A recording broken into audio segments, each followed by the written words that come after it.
You are listening to On the Shoulders of Dwarves, a weekly podcast about role-playing games and role-playing gamers. On the shoulders of dwarves.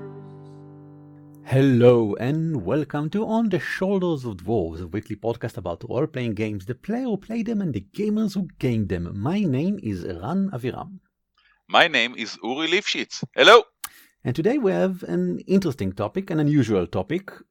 We're talking about maps, but we want to use them in order to create new stuff. We want to scale our game using their scale.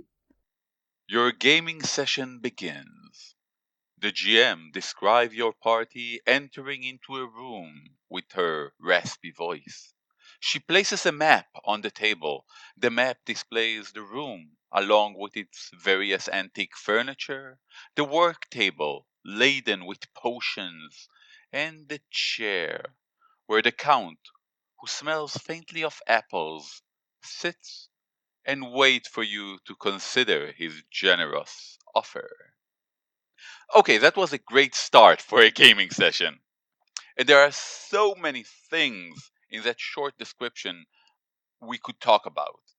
But what I want to spend this episode focused on is not only one thing, but one single aspect of that thing.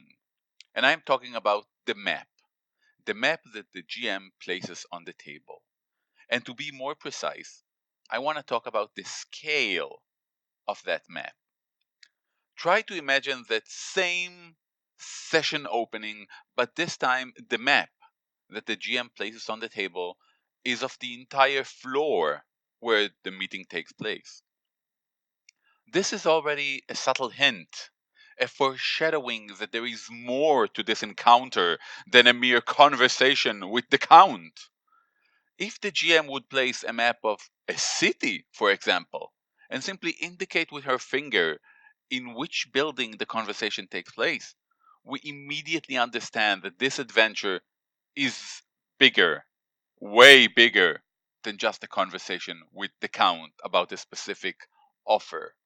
Most likely the whole city would be involved in this endeavor. And my thesis for this whole episode is that the scale of the map we are using to map out our adventure is influencing both how we as GM perceive the game and how our player would perceive it, regardless if there's an actual physical map on the table or whether this is a virtual map that we need to keep track of in our mind as we progress in our adventure. Now, in this episode, we will look at some scales and how they might affect the way that we look at the game. You see, maps not only show you different scales, like a map of a world or a map of a city or a map of a dungeon level, they also help you think in those scales. It's a common thing for maps to follow adventures. That is, you create an adventure and then you create a map for it. But sometimes it can be the other way around. Sometimes you can use a map in order to create an adventure because it will help you think about specific scales. Let us begin with what I think is the basic and most important distinction, and that is a room, a floor, and a building. Now, limiting the scale makes for a more focused interaction. When I design a room for an adventure, I think about interactions. I think about interaction with the objects in the room. I think about interactions with NPCs that might be in a room or any other creature. I imagine character inside that really confined space. Confined not in the sense that it's necessarily small. The room could be a grand ballroom for that matter. But it has limits. It has very clearly defined limits. It is confined to these walls, to these sections which comprise the room. This is where the scene will take place. Once I step back and expand that scale, I'm looking at the floor. It's a series of rooms, probably connected by hallways, maybe have other features. And I start to think, what is the logic of this floor? What is the functionality of these rooms and how do they interact with the grander scheme of this location? If this is a floor of a military base, I would imagine guard posts. I would place them in the entrance and the exits.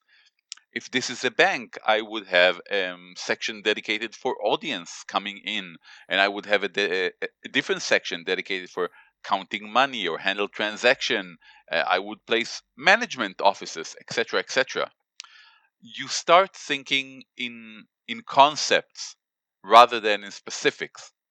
This is the difference between an orc guarding a chest in a room, and why is it an orc when you look about the entire level of the dungeon? Why specifically an orc? Why are there orcs here?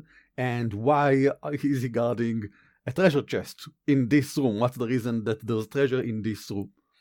If we take another step back and enlarge our perspective even more, we think of a building, a series of floors which comprised of rooms and hallways. And now we start thinking about topography. We start thinking of story events. And we start thinking, where would I place these events and spread them out throughout the structure in order to encourage the character to explore more of this wonderful building? I now have to think of, how do we progress from one floor to another? Where are the points of connection, and how to place them in ways that would maximize the exposure of this building and these floors to the player characters? A very interesting thing to think about is if you have ever been in a shopping mall. Now, shopping malls have a few amazing tricks in their topography. For example, most of them would allow you to go up very easily. The stairways leading up would usually be closer to the entrances, but a lot of time you would have to go around a certain section to get to the next stairway. Or if you want to take the route downward after you climbed up, you need to take a longer route. This whole point of this topography is to get you to walk around more. If you have ever been to a convenience store, you would notice that the most selling items, the most common items, are usually way at the back. The bread, the milk, the cereal boxes, whatever it is that people usually go in to buy. You place them far at the end so that people would have to walk the length of the shop in order to get to them, and thereby they spend A, more time at the shop, B, have to go past other shelves with other product that might catch their eye, and therefore they will build more. This is exactly the difference between planning a building and planning a floor. The floor plans of a convenience store are designed to maximize the chances that you will buy more than you wanted to. In a dungeon, when you have several levels, again comes the question of why. I mean, if all of them are just random rooms that have nothing in common, might as well all be in the same level. And also, why would that even exist? A level needs to have an explanation for its denizens. A dungeon needs to have an explanation for its existence. Why is this place here? What was here before? Who created this place? Who was here before the current denizens, if any? Why are there various monsters around? And there should be, of course, various interesting challenges, as Uri said before, because we want players to explore and find out various nice things that we've placed for them. And so probably not everyone should be an orc. Why? Why are there other things here? What brought them here in the first place? The next step, after we've finished with the building, is the city. And this is a very different scale. Once you move to the scale of a city, once you look at a city map, you're no longer actually looking at an adventure. You're looking at maybe the reasons for an adventure. You're looking at the people. Because a city, while being big, is still a place of importance for the individual. Because when you look at a map of a city, you think about, where's the blacksmith? Where I can go there and fix my armor. Where's the noble houses? I can go there and get a new adventure. I think of myself. I think of the specific person that lives in a specific place and serves me in some way. Because I'm an adventurer and I'm in the city, they need to serve me. But for a GM, you also think about a lot of other things, like, for example, where it's proper to go. Like, there are neighborhoods where it is fine and expected of you to be there, but there are neighborhoods, like, for example, the noble manors, where you are not expected to be. And you shouldn't go there. There are places where it's dangerous, like in the docks, and you shouldn't go there. I mean, it's all a map. You look at it and it's from afar, from the scale of the person who just looks at the map, just see a lot of houses. But these houses tell a story of places where it's dangerous, where there are people who are in need, where there are people of different statuses. And once you look at all of this, you start to ask yourself, why? Who needs what? Who needs money? Who needs recognition or acceptance? What are the desires, again, because it's a personal thing, what are the personal desires of the people who live here? And you can already start thinking about the next level, the continent level. You think about a reflection of that greater nature of things. For example, who the city belongs to? What are the customs that they will demand of such a city? Is it a small city, a big city? Does it have a specific industry that is the reason for its existence? Is it under threat? Who in the city feels what? Who is an immigrant and feels like they don't belong? There's so much going on in this map if you read it in the mind of a person who is looking for conflict, that you can probably create a gazillion things out of any city that you look at, as long as you know what to look for. On the continent level, we're now moving to the political scale, and we've reached far beyond the room, the simple room, because now we're looking at social groups. I don't want to say nations, because nation is just a specific way for people to exist, but there are many different types of social constructs. And more importantly, in the continent level, these social facts are hundreds of years old. They have such large scale conflicts between them, and they are so slow moving that we are looking at an organism it will take hundreds of years for things to change again, probably. I think the word you're looking for is history. Yes. Their history, both in the past and in the making, and that just takes a lot of time. Very true, very true. And the conflicts between nations, although they are slow moving, they are made of many parts, and there are many attacks on many fronts. Now, if you look, for example, at a horde of barbarians about to assault a port city, on the continent level, the city is a small thing, and that horde is a small thing. What about the war chief of the hordes? What about the army of the kingdom that protects the city? What brought them to where they are now? Why is the horde attacking now? Why haven't they attacked 70 generations ago? What is the status of the army? Why does this kingdom has an army? How big is it? But even more than that, when I say attack on many fronts, I mean, for example, using assassins, using political maneuvers to maneuver a different party, a third party in this conflict, to do something else entirely, and so shift the balance. We're talking about trade wars. There are so many things that can happen on the political map, and all of them can become a reason for changes in the cities, which can become a reason for changes in buildings, etc., etc. But then we move on to the largest scale, and we talk about the multiverse. Largest? I think Perhaps. so. When you look at the map of the multiverse, you're looking at the planes of existence. You're talking about the ontological truths about the nature of the supernatural in this setting. Talking about the voyage of the soul, the seat of the gods, where different types of energies come from, etc., etc. And these are important for several reasons. First of all, I really like this. I really enjoy knowing what the ontological truth of my universe is. And so I like browsing Maybe them. because it's so lacking in the real world we live in. True. But second, this will dictate things for the next level, as every other level dictated for the level below it. So, for example, if we have a heaven and a hell and they are fighting each other, but they can't fight on the material plane because they are barred from entering it directly, then they will find a way to install agents, maybe through dreams or maybe portals or stuff like that, into the continent level, where nations that are in some way beholden to either heaven or hell fight each other, and etc., etc., etc. And then we go down level after level.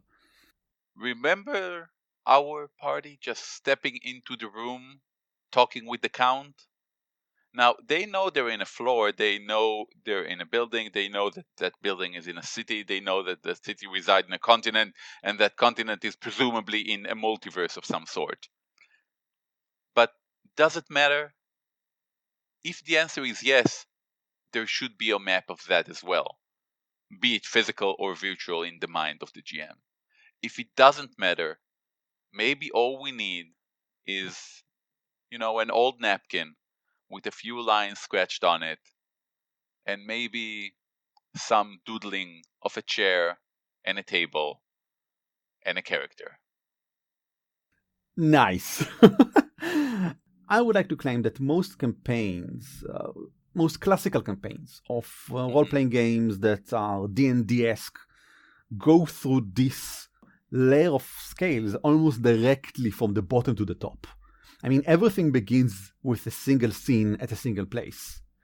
And eventually, at level 20, you will find the reason for something that went off in the ontological sense, in the larger scale of things, that initiated the change in the continent, that initiated the change in the city, etc., that created the thing, the reason for you to be in that room in the first place. Almost all adventure paths of Paizo, for example, follow this scale, and I think it's great. For games in which you are expected to advance in levels and advance in power, from such scales, from level 1 to 20, you can barely even, when you're level 20, you can barely even remember how things were at level 1. You are so much more powerful. It only stands to reason that the scale of the things that you do shift as well, and that the map, as you say, I really like it, Uri, in your mind of the importance of things, and will remain there as a guide for you. And whenever you go up a level, whenever you realize, I'm looking at a city now, it also makes you as a player feel awesome, because that power comes into effect in the game. You are now affecting a city. You no longer need to clear a dungeon. Now your actions will have consequences over tens of thousands of people. You see the map in your mind. Mm-hmm. There's also something very important to note, that a lot of adventures, or if we considered other mediums, comic movies, etc., where there is a default map. For Batman, the map is a map of the city. Batman is in Gotham City. That's where he's at. That's the default scale of that universe. True. If you would, of most narratives, shall we say. If you look at several books, for example, you can see how the scale changes throughout. As we were writing down the notes for this episode, I was thinking of books I've read and movies I've seen, and I realized that in many of them, there was an implied scale from the very beginning. If you've read Dragonlance, you never start with an actual single room. The kind of default scale is a continent, and it really leads you there. Well, they show you a map of the continent to begin with. To be very literal in that Yes. sense, yeah.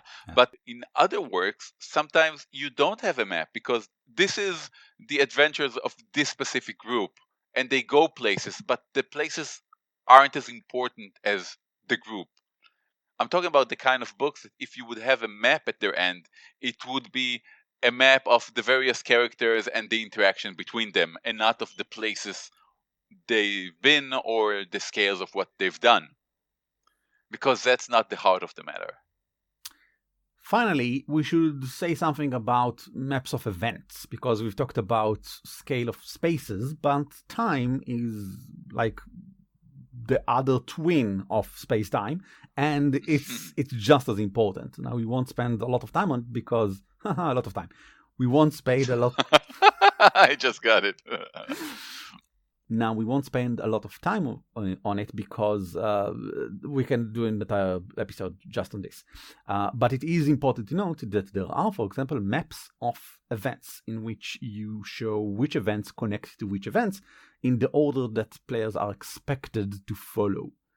Scenes connected to scenes. I would like to bring as an example the iceberg model from City of Mist. It's something that Amit codified in the game, and you actually see it as an iceberg. You begin with depth 0, which is the tip of the iceberg, the thing that we see from above. That's how the case begins. All of City of Mist is about solving cases, mystery cases. It begins with the tip of the iceberg, but most of it, of course, is under the surface. It's depth 1, 2, 3, and 4. And the lower you go, the more closer you get to the literal truth and supernatural truth of things. That's why it's called the iceberg model. And the way that it is framed in the book is by showing you scenes. Like, for example, in Depth 1, you will have location A, location B, scene A. Scene can be something like someone calls you. It's something that will happen. It's a scene that the GM can start whenever they feel like it's time for it. But it will always happen at Depth 1. That is only when we started the investigation, only when we got to a place where we still don't know a lot. And these locations connect to locations in the next depth. And the only way to get to that depth is through them. Now, I say locations, so it sounds as if I'm talking about spaces, but actually I'm talking about events. First of all, because the distance between location has no matter at all. And second of all, because we're talking about scenes that happen in this location and the order of these scenes. First, we will have scenes that happen in depth 1, and only then we will have scenes that happen at location at depth 2, and so on going down. And all of these are connected until you get down to the final scene, which was in a way the originator of everything. So that's one way of doing it. There are, of course, other ways. It's also called a narrative game, narrative design, because you design a sequence of events that generate a narrative rather than a simulated game. Yes. Where you simulate a world and the characters do whatever they want with it.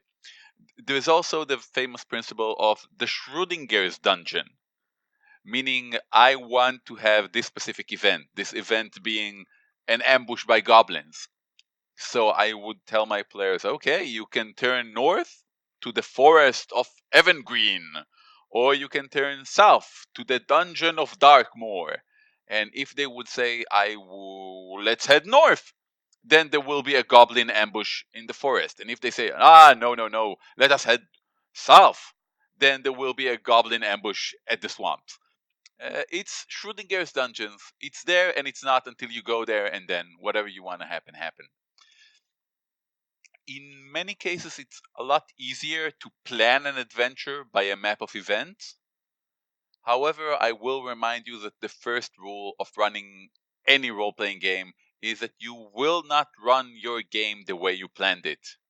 Sure, but that is also true for the other type of adventure design that we just talked about. Like, for example, if I create a gazillion different personalities and places in my city, the adventurers will choose to go to place gazillion and one, and I will have to create it on the spot or something like that. Gazillion and one, and then they will open a tavern there, and then they won't understand why they have to go and rescue the Crystal of Oblivion from the famous Dark Lord. Of course. And then, don't get me started. So in any case, of course, there is a different way for you to prepare for each of these different cases. But in any case, things will go wrong, and we have enough, I think, episodes that talk about that on our podcast. It's called On the Shadow of Dwarves. You could check it out at dwarfcast.net. But you digress. But yes, I do. Let's summarize, Uri. In summary, your adventure, whether you thought about it or not, have a scale, a universal scale. In much the same way that a map has a scale for its size, your adventure has a scale for its relevance. How your adventure affects the world around it. Does it affect this room and the people in it? Does it affect the whole floor in which it takes place? Is this whole building a part of this story? Is this city influenced by the event that's going to happen to this group of PCs?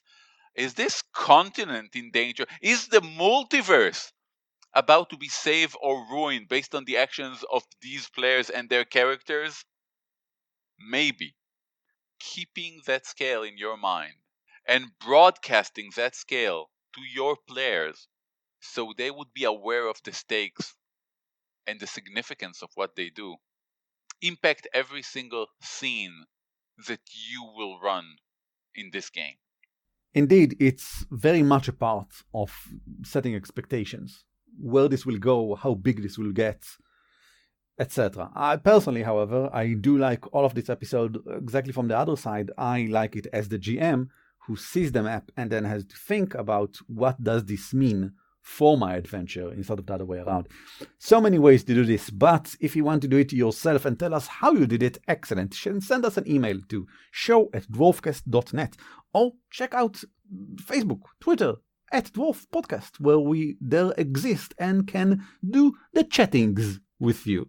If you want us to talk about your topic, no problem at all. If you have a question, excellent. However, please do note in the email if we can discuss it on air and if there are any secrets in it, what we should not probably say. Also, if we can say your name. Not everyone wants us to say their name. That's fair. That's fair. And now it's time to take the load off. This world is carried on the shoulders of dwarves. This is the part of the show in which we talk about role-playing games in our personal lives. Uri, you have a big thing. Yesterday, I was in a convention. It was called Beyond the Screen Convention. It was a different roleplay convention than what you might imagine. A fellow named Aviad Tal, he is a great guy, he's a great GM, and he has a YouTube channel called Beyond the Screen. There's a link in the show notes, go and watch. He organized this convention. This is the second time this convention is run, and this is a TED-like convention, meaning there are about 6 GMs, each prepare a 15 to 20 minutes lecture about one element that they want to talk about.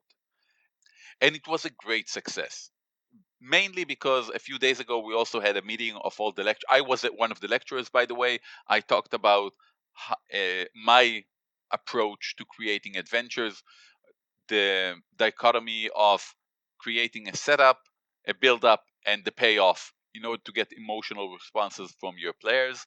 A few days ago, we had a meeting of all the lecturers, every single one of them a great GM, and we spent hours talking about each other's lectures and suggesting new ideas. And it really reminded me how awesome it is to simply sit down with a bunch of people and talk about role-playing games, not in the sense that we exchange stories about our sessions and how great it was, but to discuss in depth the mechanics and the ideas and ways of improving our games and other people's games and fine-tuning concepts and methods in order to get to a better experience, in order to do what we do as GMs better.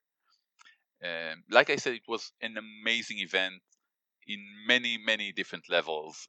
When I look at the convention, I think, did I have a chance to meet new people? And I did. Did I learn something new? And I did. I learned something new from every single lecture, including my own. Was it inspiring for me and for other people to make ourselves better GM? And I think the answer was a resounding yes for all of those. Definitely will go again and will try to promote this as much as I can. We should note it was in Hebrew. Yep. However, it will be uploaded. It's supposed to be uploaded to YouTube. So those of you in the audience that are able to listen to Hebrew and understand it, you will be more than welcome to follow the link in the show notes to Aviad Tal's YouTube channel, where I'm going to assume it may be already up by the time you're listening to this. Another thing is that I think gaming conventions are by definition focused on the gaming. And a lot of time what you see in a convention is games. And it's so refreshing to see a convention dedicated to improvement and for discussion. Not as a side dish, not as something that you might want to listen if you have an empty slot between games. No, but more like an academic thing, like a theory craft, really focusing on the acts and not acting. It was a professional convention. You came there because you wanted to get value, not necessarily entertainment. Awesome. You wanted to get specific practical information to make your GMing skill better and to make your game better. Awesome. And I feel this is what we're trying to do with this podcast.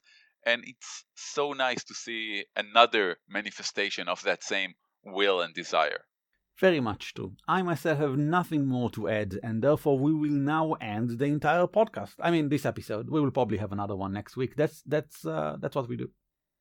Later on! On the Shoulders of Dwarves is shared under Creative Commons by attribution non-commercial 4.